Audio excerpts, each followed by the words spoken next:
Media channel کو بھی کہنا چاہتا ہوں، میڈیا پرسنز کو بھی کہنا چاہتا ہوں، اینکرز کو بھی کہنا چاہتا ہوں کہ اس گدلے پانی میں ہاتھ نہ ڈالو، اپنا منہ گندا کرو۔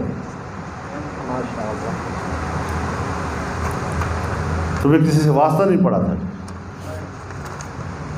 تمہارا کام، ریاست کا کام یہ ہے کہ وہ شہریوں کی کردار کشی کرے، تو پھر ہم سے توقع مت رکھے کہ وہ میری کردار کشی کریں گے اور میں اس کا احترام کروں گا۔ اب پھر کیا کریں گے وہ؟ پھر اسمبلی سے قانون پاس کریں گے، ہماری بے احترامی کرنا، اس کا اتنی سزا ہوگی اور اتنی سزا ہوگی۔ تم قابل احترام ہوتے اس کردار سے تو تم قانون سازی کراتے؟ کیا بات ہے! جب پہلے لوگ آپ کے احترام کرتے تھے اس وقت قانون موجود تھا۔ سیاستدانوں کو پکڑا جا رہا ہے،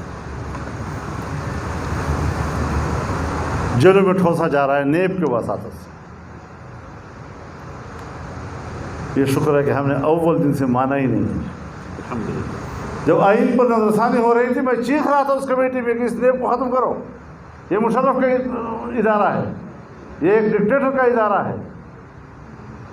ہماری نہیں مانی گئی۔ اب بیچارہ شہباز شریف صاحب بھی جیل میں ہے، اس کا بیٹا بھی جیل میں ہے، اس کا بھائی بھی باہر ہے، پیپلز پارٹی والوں کا بھی یہی حال ہے۔ تو اس قسم کی چیزوں پر ہم ان گرفتاریوں کو بھی ایک سیاسی ہتھ کنڈا اور حربہ سمجھتے ہیں۔ اگر شرعی عدالت قائم ہوتی ہے تو پھر تو فوراً سوال اٹھتا ہے متوازی عدالتیں ملک میں قائم ہو، لیکن جب نیب کا ادارہ بنے گا تو وہ متوازی عدالت نہیں ہے، بالکل ہے، جس کو تم نے صرف سیاستدانوں کی کردار کشی اور حزبی اختلاف کو دبانے کے لیے بنایا ہے، جس کا کام ہی یہی ہے۔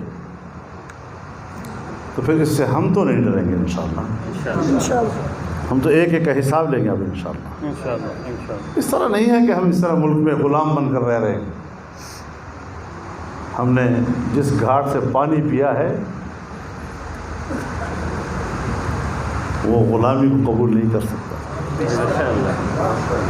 میں ریاست میں ایک آزاد شہری کی حیثیت سے اور محترم کی حیثیت سے زندہ رہنا چاہتا ہوں، اور بخدا بڑے بڑے عہدوں پر فائز لوگ، بڑے بڑے رینکوں والوں سے بھی اپنے آپ کو محترم سمجھتا ہوں۔